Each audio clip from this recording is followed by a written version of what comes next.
துணி துவைச்சிட்டு வரேன். அதெல்லாம் உங்க அண்ணி துவைச்சுக்குவா, நீ வாடிங்க. திங்ஸ் வாங்கல வீட்டுக்கு. படம் பார்த்துட்டு இருக்கும்போது நோய் நோய்ங்கிற, அதெல்லாம் அவ போயிட்டு வருவா, நீ கம்மன்னு வந்து உட்காருன்னு தானே சொன்னேன். அம்மா, காலையிலேருந்து செல்லு பார்த்துட்டே இருக்கியே, டீ போட்டு எடுத்துட்டு வரட்டுமா? ஒரு வார்த்தை சொன்னா கேளாண்டி, மதிக்க மாட்டான் ரைஸ்கல். அவ போடுவாடி டீ, கம்முன்னு வந்து உட்காராண்டி.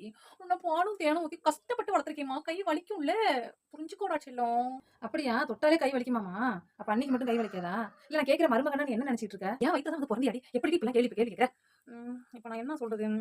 மருமகனா மாட்டு பொண்ணு, மாட்டு பொண்ணா மாடு மாதிரி ஒழிக்கணும்னு அர்த்தம். என் மாமியாரோட மாமியாரா அப்படிதான் நடத்தாங்களா? என் மாமியாரா அப்படிதான் என்ன நடத்துறாங்க? நான் என் மருமகளை அப்படிதான் நடத்துவேன். என் மருமக அவளுக்கு ஒரு மருமகள் அப்படிதான் இருப்பான். இப்படியே வாழையடி தொடரும்டி, கேட்க கூடாது கேள்வி.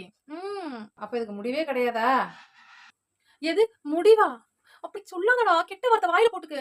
இது கலாச்சாரம், இதெல்லாம் ஒழிக்க கூடாது. ஒழிச்சா பொம்பளைங்களால வாழவே முடியாதுமா. பச்சை மண்ணா